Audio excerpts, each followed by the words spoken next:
بات بجٹ اور کرپشن سے چلی، لسانیت اور بوری بند لاشوں تک جا پہنچی۔ سندھ اسمبلی میں پیپلز پارٹی اور ایم کیو ایم ایک دوسرے پر برستے رہے۔ فرحان انصاری نے کہا کہ پیپلز پارٹی والے بوری بند لاشوں کی گردان کرتے رہے، جب لاشیں ملتی تھی تو ان کی آواز بھی نہیں نکلتی تھی۔ ان کا اے ایس آئی کروڑ پتی بن گیا۔ پی پی کے راجہ رزاق نے کہا کہ جو اچھے لوگ تھے وہی رہ گئے، محبت سندھ کے گلے پڑ گئی ہے۔ صابر قائم خانی نے جواب دیا کہ ہر کرپٹ اور لٹیرے کو سندھی نہیں مانتے، ہم سندھ کو لٹنے سے بچانا چاہتے ہیں۔ تیمور تالپور نے پاؤنڈز لندن بھیجنے کا الزام عائد کر دیا۔ چائنا کٹنگ کے اندر ان کی سرپرستی ہے یا نہیں ہے؟ گٹکا مافیا کے اندر ان کی سرپرستی ہے یا نہیں ہے؟ پانی بیچنے میں ان کی سرپرستی ہے یا نہیں ہے؟ سوسائٹی کی پلاٹنگ کے اندر ان کی سرپرستی ہے یا نہیں ہے؟ ایم کیو ایم پہ بات کرتے ہیں، بے شرم لوگ۔ ایوان صاحب بیٹھے ہیں کیا؟ سر زبردست۔ اے ایس آئی سے ایس ایس پی کا سفر، شاید تنخواہ ہوتی ہے 1,00,000 2,00,000، کروڑ پتی آدمی، اس کی بھی انکوائری ہونی چاہیے۔ ہم نے بہت اپنے سینے چوڑے کیے، ہم نے بڑا ان کو بلی کار سے کہا، ہم نے ان کو گھر دیے، مکان دیے، زمینیں دیا، رہنے دیا، لیکن میں نے کہا تھا نا کہ جن کی فطرت میں وہ ڈسنا وہ ڈسا کرتے ہیں، یہ ڈسنے والے ہیں۔ یہ سندھ کو اجاڑنا چاہتے ہیں، ہم آباد دیکھنا چاہتے ہیں۔ یہ سندھ کو لوٹنا چاہتے ہیں، ہم سندھ کو بچانا چاہتے ہیں۔ یہ سندھ کے وسائل کو ختم کرنا چاہتے ہیں، ہم سر بچا کے بیٹھے ہیں۔ اگر آپ سمجھتے ہیں کہ پھر سے ان کو جیب کترا بنائیں، قاتل بنائیں، ڈاکو بنائیں، کسی سیکٹر کا انچارج بنائیں، تو سر وہ ہم نہیں چاہتے۔ تو ہمیں ان پہ فخر ہے سر۔ اور میرے صابر بھائی یہاں پہ بیٹھے ہوئے نہیں ہیں سر۔ صابر بھائی نے بڑی میٹھی میٹھی باتیں بھی کی، کچھ کڑوی باتیں بھی سر مٹھاس میں صابر بھائی کر گئے۔ تو میں سمجھتا ہوں وہ زیادہ تر یہاں پہ فرسٹ ٹائمرز اور سیکنڈ ٹائمرز جی سر بیٹھے ہیں۔ اگر صابر بھائی یہی ٹریننگ تھوڑا ان کو بلا کے دیں، تھوڑا سکھائیں، تھوڑا سمجھائیں، تھوڑا اپنا جیسا لہجہ ان کو لا کے دیں، تو میرے خیال سے سر ان کی بھی بہتری۔ سندھ اسمبلی کا ہنگامہ صرف زبان تک محدود نہیں رہا۔ شرجیل میمن نے اپوزیشن کی طرف پین پھینک دیا، ارکان ایک دوسرے کو دھمکاتے بھی رہے۔ وزیر داخلہ نے کہا کہ ارکان کو قتل کی دھمکیاں دی گئی ہیں، تحقیقات کرائی جائے۔ وہاں سے جس طرح کے الفاظ استعمال کیے جا رہے ہیں، انکوائری کنڈکٹ کروں گا۔ طاہر صاحب آپ کا پوائنٹ آ گیا۔ سندھ اسمبلی بنی میدان جنگ، پی پی اور ایم کیو ایم ارکان نے ایک دوسرے پر الفاظ کے گولے چلا دیے۔ پیپلز پارٹی کے اراکین اپنی نشستوں پر کھڑے ہو گئے اور ڈپٹی اسپیکر سے فرحان انصاری کے خلاف فوری کارروائی کا مطالبہ کیا۔ بڑی تکلیف ہے، بوری بند لاشیں، بوری بوری بوری، کبھی دیکھی ہے بوری؟ دیکھ پاؤ گے؟ سہ پاؤ گے؟ سہ بھی نہیں پاؤ گے۔ اس دوران شرجیل انعام میمن نے اپوزیشن کی طرف پین بھی پھینک دیا۔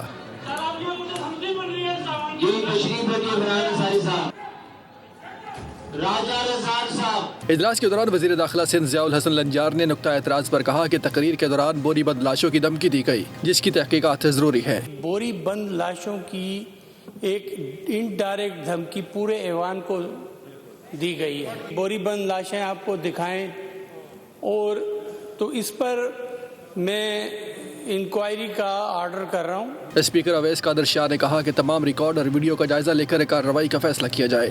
آپ اگر انکوائری کنڈکٹ کروانا چاہتے ہیں تو آپ مجھے سارے دے دیں چیزیں، میں نکلوا لیتا ہوں۔ اسمبلی کی جو ہماری ساری کارروائی ہے وہ بھی ویڈیو دیکھ لیتے ہیں، اور ایکسپنچ اگر کر دی ہے ڈپٹی اسپیکر صاحب نے تو وہ ایکسپنچ ہی قرار پائے گی۔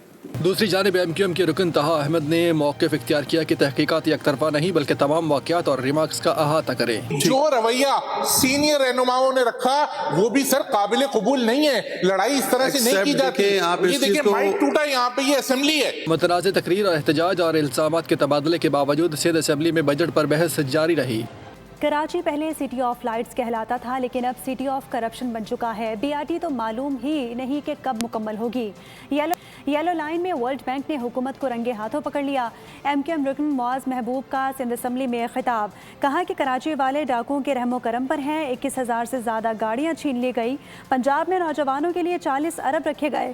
ہمارے 27 شہری گٹروں میں گر کر جاں بحق ہو گئے۔ ڈیولپمنٹ بجٹ 750 ارب روپے ترقیاتی بجٹ اس بجٹ میں صوبے کا رکھا گیا ہے۔ جس طرح میں نے آپ کو فگرز بتائیں تو لازمی سی بات ہے کراچی کے لیے 400 یا 500 ارب روپے رکھے ہوں گے، لیکن انفارچونیٹلی ایسا نہیں ہوا۔ 100 ارب روپے شہر کے لیے صرف رکھے گئے۔ ایسا لگ رہا ہے شہر کو 100 ارب کی خراج دی جا رہی ہے۔ 750 ارب روپے میں سے 850 अरब रुपए एडवांस पेमेंट ठेकेदार को कर दी गई। मैंने कहा ना सरकारी बाबू का बजट है, इसलिए कहा कि ये सरकारी बाबू सिंध को खा रहे हैं। वो एक प्रोजेक्ट डायरेक्टर और एक प्रोक्यूरमेंट मैनेजर 8.5 अरब रुपए दे गया उसको, और एक पोल नहीं लगा। और ये जो है हुकूमत सिंध को रंगे हाथों वर्ल्ड बैंक ने पकड़ लिया, और इस जलील और रुस्वा के बाद हुकूमत सिंध ने वर्ल्ड बैंक के अकाउंट में 7.5 बिलियन वापसी की है। साहब ज़िंदगी का इतना सा गोशवारा है, इस बजट में कराची को नज़रअंदाज करके देखा तो सब खसारा है। अमीर जमात इस्लामी हाफिज नेमुर रहमान का कहना है कि बजट में कोई नई चीज़ नहीं है। हुकूमत का आधा बजट सूद में जाता है, जिसका पूरा बोझ आवाम पर पड़ता है। महंगाई के दौर में निजी शोबे के लिए कोई रिलीफ नहीं दिया गया। उन्होंने निजी शोबे के मुलाजिमीन के तनख्वाहों में इजाफे का मुतालबा कर दिया। बजट वफाकी हुकूमत ने पेश किया है, इस बजट में कोई नई चीज़ नहीं। सीधी बात यह है कि जो 18,000 और 18.77 ट्रिलियन का बजट है, इस बजट में से 8,000 अरब रुपए से ज़्यादा तो चले जाएंगे कर्ज़ों के सूद में, कि इनका सूद को ख़त्म करने का कोई इरादा नहीं है। कि वफाकी हुकूमत ने कहा कि हमने 7% पेंशन में इजाफा कर दिया, तनख्वाह में इजाफा कर दिया। खुद हुकूमत ये बताती है कि इन्फ्लेशन 8.2% होगा, और इजाफा 7% करते हो तो आप तो कमी कर रहे हैं 1.2%। आम लोगों की तनख्वाहों में तो आप 7 और 10% इजाफा करें, और पार्लियामेंटेरियन की तनख्वाहों में आप 300% और 400% इजाफा करें। फिर ये है कि जो लोग सरकार के मुलाजिम हैं विफाक में और सूबे में, उन पे तो ये इम्प्लीमेंट होगा तनख्वाहों में इजाफा, लेकिन प्राइवेट सेक्टर के लिए क्या होगा? तो ये बदतरीन निज़ाम है जो आम लोगों को क्रश करता है। हुकूमत सिंध ने कहा कि हमारी 43,000 रुपये बेसिक सैलरी होगी, और वफाक ने कहा कि 40 या 41,000 होगी। ये पूरी PDM मिलकर बैठ जाए, 43,000 रुपये का बजट बना के दिखा, एक घर का 6 अफराद जिसमें रहे। उधर GB में वज़ीर आला का इंतखाब हो गया। पीपल्स पार्टी के अमजद हुसैन एडवोकेट बिला मुकाबला वज़ीर आला गिलगित बल्तिस्तान मुंतखब हो गए, जबकि नून लीग के हाफिज हफीज़ुर रहमान बिला मुकाबला अपोजिशन लीडर बन गए हैं। गिलगित बल्तिस्तान के वज़ीर आला का इंतखाब, PP के अमजद हुसैन एडवोकेट बिला मुकाबला वज़ीर आला मुंतखब हो गए। नौमुंतखब वज़ीर आला अमजद हुसैन एडवोकेट 2009 में GB काउंसिल के रुकन और PPP के सूबाई सदर बने। 2020 में गिलगित से इलेक्शन जीतकर अपोजिशन लीडर बने, और अब 2026 में वो दूसरी मरतबा GB असेंबली का मेंबर बनकर कायदे ऐवान मुंतखब हुए हैं। And the House has been pleased to elect Mr. Amjad Hussain, member of the Gilgit-Baltistan Assembly, unopposed as the Chief Minister of Gilgit-Baltistan. The result is hereby declared accordingly. Amjad Hussain advocate हालिया election में GBA 1 Gilgit से कामयाब हुए थे। उनके बिला मुकाबला इंतखाब पर पीपल्स पार्टी के कारकुनान ने जश्न मनाया। पीपल्स पार्टी के रहनुमा कादिर मंदोखेल ने गिलगित बल्तिस्तान के इंतखाबात पर सवालात उठा दिए। बोले कि बिलावल भुट्टो के एहतजाज पर रिजल्ट बताया गया, लेकिन फिर आज़ाद उम्मीदवार IPP की झोली में डाल दिए गए। बोल के प्रोग्राम न्यूज़ पंच में बात करते हुए कहा कि ये लोग धांधली की नई मिसालें बनाते हैं। ऐसे नताइज आए कि सिंगल पार्टी हुकूमत नहीं बना सकती। 2000 इलेक्शन में 3 पार्टियां थी, PTI, नून लीग और पीपल्स पार्टी। जब तक 2 पार्टी इकट्ठे नहीं होती है तो हुकूमत बन नहीं सकती थी। हमने PTI को ऑफर की, उन्होंने टकरा दिए। हमें मजबूरन जाके इन लोगों के मुंह लगाने पड़े और इनको जाके हमें ज्वाइन करना पड़ा। आज फिर वही सूरत हाल तारीख उसी तरह रकम कर रही है 2024 के इलेक्शन के, कि आपने एक डमी पार्टी को खड़ा कर दिया है और फिर उसकी झोली में आपने 4 MP डाल दिए है। तो यकीनन पीपल्स पार्टी की पोजीशन आपने ऐसे इलाके खड़ा कर दिए 12 सीटों पे कि वो सिंगल पार्टी हुकूमत बना नहीं सकती है। जब वो सिंगल पार्टी हुकूमत बना नहीं सकती है तो हमने किसी न किसी के मुंह तो लगना है। तो ये मैं कहता हूँ कि एक बदनुमा दाग है सियासत के ऊपर और इलेक्शन कराने पे। विफाकी बजट 2026-27 की मंजूरी का अहम मरहला मुकम्मल हो गया। कौमी असम्बली ने विफाकी वजारतों, डिवीजन्स और ज़ेली इदारों के 104 खरब 14 अरब रुपए से ज़ायद के अखराजात की मंजूरी दे दी है। अपोजिशन की 587 कटौती की तहरीक मुस्तरद कर दी है। फाइनेंस बिल ऐवान में मंजूरी के लिए आज पेश किया जाएगा, जिसके बाद बजट की बाकायदा मंजूरी मुकम्मल हो जाएगी। बजट मंजूरी का अहम मरहला मुकम्मल। कौमी असम्बली ने मुतालबात ज़र मंजूर कर लिए। अपोजिशन की तमाम कटौती तहरीक मुस्तरद। कौमी असम्बली ने विफाकी वजारतों, डिवीजन्स और ज़ैली इदारों के 104 खरब 14 अरब रुपए से ज़ायद के मुतालबात ज़र मंजूर किए।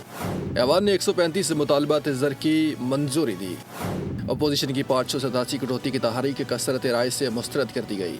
मंजूर शुदा बजट में खजाना डिवीजन के 42 खरब 62 अरब रुपए, दिफा और दिफाई डिवीजन के लिए 30 खरब 67 अरब रुपए, तखफीफ गुर्बत डिवीजन के लिए 8 खरब 59 अरब रुपए, तवानाई डिवीजन के लिए 6 खरब 61 अरब रुपए, दाखिला डिवीजन के लिए 3 खरब 94 अरब रुपए, काबीना डिवीजन और ज़ैली इदारों के लिए 1 खरब 53 अरब, विफाकी तालीमी और पेशा तरबियत के लिए 1 खरब 21 अरब रुपए, रेलवे के लिए 1 खरब 11, आबी वसाइल डिवीज़न के लिए 1 खरब 7। मुतालबात ज़र की मंजूरी के साथ बजट मंजूरी का अहम मरहला मुकम्मल हो गया। टैक्स तजावीज़ पर मुश्तमिल फाइनेंस बिल कौमी असम्बली में मंजूरी के लिए पेश किया जाएगा। फाइनेंस बिल की मंजूरी के बाद माली साल 2026-27 के वफाकी बजट की बाकायदा मंजूरी मुकम्मल हो जाएगी। पाकिस्तान की कामयाब सिफारतकारी के नतायज आना शुरू हो गए। ईरान को बरसों बाद तेल फरोख्त करने की इजाज़त मिल गई। अमरीकी महकमा ख़जाना ने ऐलान कर दिया। एक लूसन समिट में वज़ीर आज़म और फील्ड मार्शल की कोशिशें रंग ले आईं। वज़ीर आज़म शहबाज शरीफ मिशन स्विट्ज़रलैंड कामयाबी से पूरा करने के बाद वतन वापस पहुँच गए। पाकिस्तान की सालिसी काम कर गई। ईरान पर पाबंदियों में नरमी, आबना हुर्मुज़ में बहरी आमदोरफ्त बहाल। पाकिस्तान की सालिसी में अमरीका ईरान कामयाब मुज़ाकरात के नताइज आना शुरू हो गए। अमरीकी महकमा ख़जाना ने ईरान के तेल की पैदावार, तरसील और फरोख्त के लिए लाइसेंस जारी कर दिया। ईरानी तेल की फरोख्त पर आयद बास आरसी पाबंदियों में नरमी की गई। पाकिस्तान के मिशन स्विट्ज़रलैंड की कामयाबी ने असर दिखाना शुरू कर दिया। वज़ीर आज़म शहबाज शरीफ और फील्ड मार्शल की अनथक मेहनत और कोशिश ने अमन को यकीनी बनाया। आबना हुर्मुज़ में आज़ादाना बहरी आमदोरफ्त पर इत्तेफाक किया गया। इस्लामाबाद MOU के तहत पहला आला सतह का इजलास कामयाबी से इख्तिताम पसीर हुआ। अमरीकी नायब सदर JD वेंस ने ईरानी वफ्द के एहतजाजन मुज़ाकरात छोड़ जाने की खबरें बेबुनियाद करार दे दी। उन्होंने दावा किया कि इजराइल जनूबी लबनान पर कब्जा करना नहीं चाहता। स्विट्ज़रलैंड में प्रेस कॉन्फ्रेंस करते हुए JD वेंस ने पाकिस्तान की मेज़बानी में लेक लूसन समिट को इंतहाई कामयाब करार दे दिया। ईरान के साथ एक बेहतरीन मुआहिदे के लिए लाहे अमल मुकम्मल हो गया है। आबना हुर्मुज़ मुकम्मल तौर पर खुल चुकी है। A lot of great progress on other nuclear talks, and that leads me to the final thing that we wanted to accomplish, which is actually set up the process for the technical negotiations that will follow. Our teams working with the Iranians, the Qataris, and the Pakistanis made great progress yesterday. They will continue to work at the technical level with the teams here in Bergenstock, and then those technical negotiations are going to continue over the weeks and days to come. We wanted to set up a structure for that so that you could have proper political oversight, but obviously, as much as this place is very beautiful, I can't stay here for the next 60 days. I'm about to go back home to the United States, but the technical teams are going to be working with proper oversight to make sure that we're accomplishing the objectives that matter for everybody. Pakistan की कामयाब सिफारतकारी के नतायज आना शुरू हो गए। Iran को बरसों बाद तेल फरोख्त करने की इजाज़त मिल गई। अमरीकी महकमा ख़जाना ने ऐलान कर दिया। एक लूसन समिट में वज़ीर आज़म और फील्ड मार्शल की कोशिशें रंग ले आईं। वज़ीर आज़म शहबाज शरीफ मिशन स्विट्ज़रलैंड कामयाबी से पूरा करने के बाद वतन वापस पहुंच गए। पाकिस्तान की सालिसी काम कर गई। ईरान पर पाबंदियों में नरमी, आबना हुर्मुज़ में बहरी आमदोरफ्त बहाल। पाकिस्तान की सालिसी में अमरीका ईरान कामयाब मुज़ाकरात के नताइज आना शुरू हो गए। अमरीकी महकमा ख़जाना ने ईरान के तेल की पैदावार, तरसील और फरोख्त के लिए लाइसेंस जारी कर दिया। ईरानी तेल की फरोख्त पर आयद बास आरसी पाबंदियों में नरमी की गई। पाकिस्तान के मिशन स्विट्ज़रलैंड की कामयाबी ने असर दिखाना शुरू कर दिया। वज़ीर आज़म शहबाज शरीफ और फील्ड मार्शल की अनथक मेहनत और कोशिश ने अमन को यकीनी बनाया। आबना हुर्मुज़ में आज़ादाना बहरी आमदोरफ्त पर इत्तेफाक किया गया। इस्लामाबाद MOU के तहत पहला आला सतह का इजलास कामयाबी से इख्तिताम पसीर हुआ। अमरीकी नायब सदर JD वेंस ने ईरानी वफ्द के एहतजाजन मुज़ाकरात छोड़ जाने की खबरें बेबुनियाद करार दे दी। उन्होंने दावा किया कि इजराइल जनूबी लबनान पर कब्जा करना नहीं चाहता। स्विट्ज़रलैंड में प्रेस कॉन्फ्रेंस करते हुए JD वेंस ने पाकिस्तान की मेज़बानी में लेक लूसन समिट को इंतहाई कामयाब करार दे दिया। ईरान के साथ एक बेहतरीन मुआहिदे के लिए लाहे अमल मुकम्मल हो गया है। आबना हुर्मुज़ मुकम्मल तौर पर खुल चुकी है। A lot of great progress on other nuclear talks, and that leads me to the final thing that we wanted to accomplish, which is actually set up the process for the technical negotiations that will follow. Our teams working with the Iranians, the Qataris, and the Pakistanis made great progress yesterday. They will continue to work at the technical level with the teams here in Bergenstock, and then those technical negotiations are going to continue over the weeks and days to come. We wanted to set up a structure for that so that you could have proper political oversight, but obviously, as much as this place is very beautiful, I can't stay here for the next 60 days. I'm about to go back home to the United States, but the technical teams are going to be working with proper oversight to make sure that we're accomplishing the objectives that matter for everybody. अल्हम्दुलिल्लाह Islamabad MOU के तहत पहली आला सतह committee का इजलास कामयाबी के साथ इख्तिताम पजीर हो गया। वज़ीर आज़म का एक्स पर बयान लिखा कि इस तारीख़ी अमल को आगे बढ़ाने में ताउन करने वाले तमाम बराह रास्त और बरादर दोस्त ममालिक का शुक्रिया अदा करता हूँ। ये खुसूसी तौर पर फील्ड मार्शल आसिम मुनीर को खिराज तहसीन पेश करता हूँ, जिनकी अनथक काविशों ने मुज़ाकरात को कामयाबी से हमकिनार किया। अल्हम्दुलिल्लाह पाकिस्तान सुरखरू हो गया। इस्लामाबाद MOU पर अमल दरामद का आगाज हो गया। वजीर आज़म बड़ी पेशरफ्त पर शुक्राने खुदा बजा लाए। एक्स पर जारी बयान में कहा, बर्गन स्टॉक में आलमी अमन से मुताल्लिक पहला मुज़ाकराती दौर कामयाबी के साथ इख्तिताम पजीर हो गया। मुज़ाकरात मुस्बत और तामीरी माहौल में मुनक़िद हुए। आइंदा 60 रोज़ में हतमी मुआहदे के लिए एक रोड मैप पर भी इत्तेफाक हो गया। मज़ीद तकनीकी मुज़ाकरात के आगाज पर भी फरीक मुत्तफ़िक़ हैं। वज़ीर आज़म ने अमरीका और ईरान को तामीरी रवाबित के लिए उनके मुसलसल अज़्म पर खिराज तहसीन पेश किया। साथ ही मुज़ाकराती अमल में ताउन करने वाले तमाम बिरादर और दोस्त ममालिक का शुक्रिया अदा किया। वज़ीर आज़म शहबाज शरीफ ने अमन कोशिशों के लिए खुसूसी तौर पर फील्ड मार्शल आसिम मुनीर को खिराज तहसीन पेश किया। कहा, फील्ड मार्शल की अनथक काविशों ने इन मुज़ाकरात को कामयाबी से हमकिनार किया। उनकी लगन, अज़्म और साबित कदमी वाकई काबिल सताइश है और इनकी कोशिशों के बगैर ये पेशरफ्त मुमकिन न थी। वज़ीर आज़म ने नायब वज़ीर आज़म इसहाक़ डार, वज़ीर दाखिला मोहसिन नकवी की मेहनत और कोशिशों का एतराफ़ किया। सब्सक्राइब करें और बेल दबाएं ताकि कोई खबर रह न जाए।